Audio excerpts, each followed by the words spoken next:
మరి మళ్ళా వర్షం స్టార్ట్ అయ్యేలా ఉంది. తౌఫిక్ భాయ్, ఈ వర్షాకాలం ఏందో అని ట్రాఫిక్ జామ్ తో దూల తీరిపోతుంది అనుకో.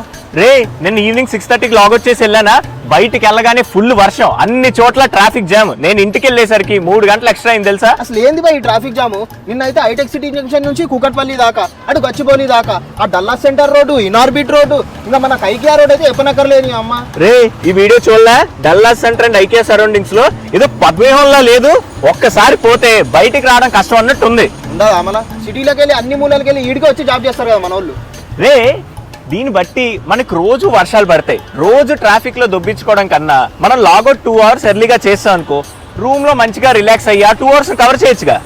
ఐడియా బాగుంది. ఒప్పుకుంటారంట ఎవడు? Wow what a nice weather.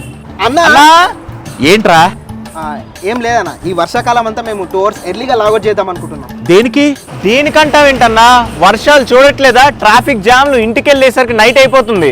అది ఇంటికి వెళ్ళి 2 hours వర్క్ కూడా చేస్తామని చెప్పు. అన్నా మీ 2 hours వర్క్ ఎగ్గొడుతున్నావు అని అనుకోకన్నా, రూమ్కి వెళ్ళి ఆ 2 hours వర్క్ చేస్తావన్నా. రే ఎర్లీ లాగౌట్ అంటే కొంచెం కష్టం, కానీ ఓ పని చేద్దాం, 2 hours లేట్ లాగౌట్ చేయండి. దెబ్బకి మీకు ట్రాఫిక్ ప్రాబ్లం ఉండదు, మీ వర్క్ ప్రొడక్టివిటీ కూడా పెరుగుతుంది. ఏమంటారు? నీలాంటి యూస్లెస్ ఫెలో తప్ప ఎవడు అలాంటి మాట అండు. గుడ్ ఐడియా కదా. ఐ నో ఎర్లీ లాగౌట్ కావాలంటే యాదవ్ వాళ్ళకి. Bloody nonsense. నవ్వుకోండి, బాగా నవ్వుకోండి.